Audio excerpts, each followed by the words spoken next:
ನಾವು ಅನೇಕ ಬಾರಿ ಸರ್ಕಾರ ದಿವಾಳಿಯಾಗಿದೆ, ಯಾವುದೇ ಅಭಿವೃದ್ಧಿ ಕಾರ್ಯಗಳು ನಡೀತಾ ಇಲ್ಲ,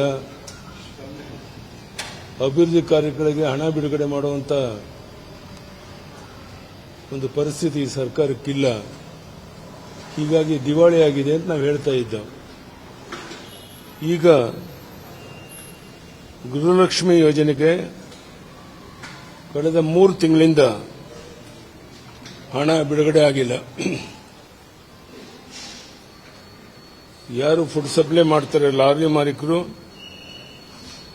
ಸುಮಾರು 250 ಕೋಟಿ ಬಾಕಿ ಇಟ್ಕೊಂಡಿದ್ದಾರೆ.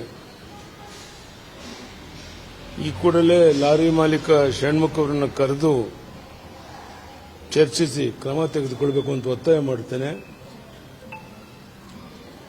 ನೀವು ಯಾವುದೇ ಒಂದು ಕಾರ್ಯಕ್ರಮಗಳನ್ನು ನೋಡಿ,